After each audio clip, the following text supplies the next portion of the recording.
Episode diawali dengan kejadian Yuma yang sudah terdampar ke dunia Blizzard dan ditolong oleh varian Shu di Universe Blizzard. Saat itu juga lubang dimensi dari dunia Ark mulai tertutup. Yuma pun dievakuasi oleh Shu sambil melihat Ergaron yang sedang bertarung dengan Helnarak. Shu pun menjelaskan tentang Ergaron ke Yuma dan Shu sempat nge-mention ke Scarf juga. Tak lama varian Skipland seperti Rin dan Hiroshiban pun datang untuk mengevakuasi. Di sini juga terlihat mereka tidak saling kenal karena divisinya berbeda-beda dan dijelaskan tentang mengenai perbedaan waktu antara dunia Ark dan Blizzard, dimana di dunia Ark retakan dimensi itu sudah lama terlihat beberapa minggu yang lalu dari para Blizzard yang retakannya baru-baru terlihat. Uniknya Shu di Blizzard ini mengenal Zangil yang sempat ke dunianya terlebih dulu. Terlihat di Blizzard juga retakan dimensinya mulai menutup dan varian Rin dengan Hiroshiban yang sedang menyelamatkan warga sipil. Di saat Ergaron kesulitan melawan Helnarak, tiba-tiba Ultraman Blizzard pun datang dan battle melawan Helnarak. Lagi-lagi Blizzard juga merasa kesulitan akibat serangan laser Helnarak. Yuma yang melihat itu pergi dan sempat menanyakan Shu Ishido perihal kopi. Ternyata dia suka teh.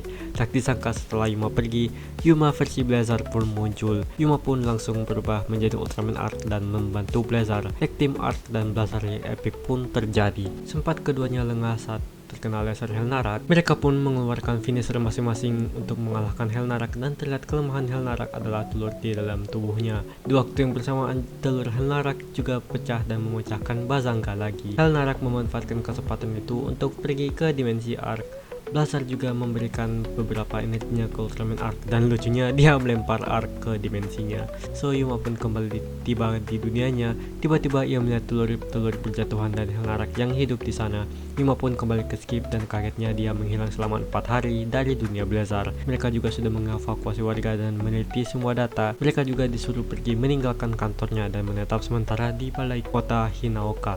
Mereka juga sudah mengetahui kelemahan Helnarak dan memberitahu kalau GDF akan memulai serangan besar-besarannya besok ke Helnarak. Besoknya di Hinaoka, ia merenung sambil mengingat kejadian kemarin saat di dunia Blizzard. Mengetahui kelemahannya Helnarak kemarin, dia pun memutuskan untuk berjuang sendirian mengalahkan Helnarak. Yuma pun langsung berubah menjadi Ultraman Ark dan menghadapinya sendirian. Tentu berkat tekad dan keyakinan Yuma sempat unggul melawannya. Itu momen dimana ia lengah dan terjatuh. Teman-teman Skip dan yang lainnya datang membantu disambung dengan bantuan GDF dari udara.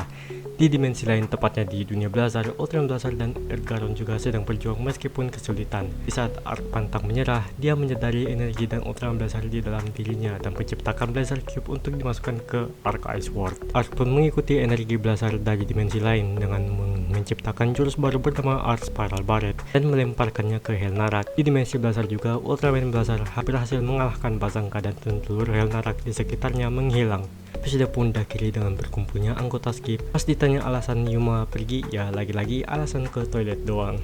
Yap, overall episode ini gimana ya? Paling gue bisa bilang ini episode mid banget asli. Ya kalian lihat aja dari segi tag timnya cuma singkat banget dan chemistry-nya kurang dapat. Yang jadi masalahnya juga itu, apalagi nggak diperhatiin case-case dari Blizzard di episode ini. Ya minimal Gento seorang lah gitu. Dan fans juga emang cukup kecewa juga dengan ini. Episode ini juga kontroversial banget beberapa hari ini sampai sekarang. Yap, gue rada telat buat video bahas episode 19 Ultraman Arc ini. Jadi gue bisa cari tahu dan sampai hari ini juga udah bisa dibilang dapat konklusinya. Gue langsung kasih tahu aja kalau Blizzard, Ergaron, Zangil dan kaju-kaju Blizzard lainnya yang muncul di Ark itu adalah versi alternatif dan ini dikonfirmasi oleh Subraya sendiri di hari yang sama saat episode 19 tayang. Malam hari mereka mengupdate website resmi mereka dan menambahkan Blizzard dan yang lainnya aku sebutkan di situ sebagai karakter baru yang mengindikasikan ini bukan Blizzard yang kita kenal, melainkan alternatif.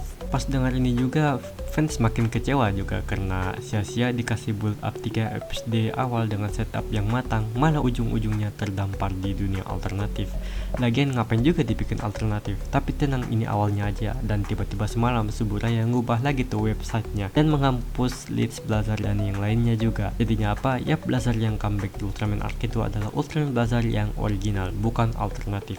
Nah kan tiba-tiba fans kecewa langsung bertindak tuh Suburaya. Lagian siapa juga yang kasih ide alternatif. Padahal kalau dikoneksikan ke universe Blazar yang ori malah masih masuk-masuk aja. Anggapannya ini timeline setelah movie. Orang-orang Violent Skip di dunia ini juga merupakan anggota JJF yang baru. Shu juga sempat nge-mention Scar, walaupun anehnya Shu tiba-tiba bisa tahu perihal Zangil. Mungkin ini kejadian off screen kalau Zangil sempat mampir ke dunia Blazar sebentar menggunakan wujud raksasanya. Shu juga jadi saksi di situ. Zangil yang nge-mention Gento juga menandakan kalau universe Blazar yang dikunjungi Yuma itu asli. Lagi-lagi ini cukup waste karena Gento juga nggak diperlihatkan di episode ini. Alasannya sih dari awal seri sampai movie identitas Gento belum pernah bocor.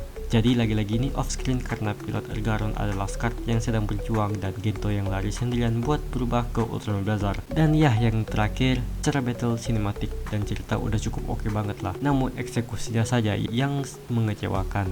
Ditambah debut Helnarak di episode ini yang agak gimana ya. Dan ya gitulah, gue cukup capek ngomongnya gara-gara banyak problem banget episode ini. So gue kasih 5/10. Yap, ini episode yang mid banget menurut gue. So ya segitu aja di video kali ini. Kalau misalnya gue ada yang salah atau kurang, boleh banget tambahin atau koreksi di kolom komentar. Terima kasih sudah pada mampir. Gue Ultrasotix. Dah.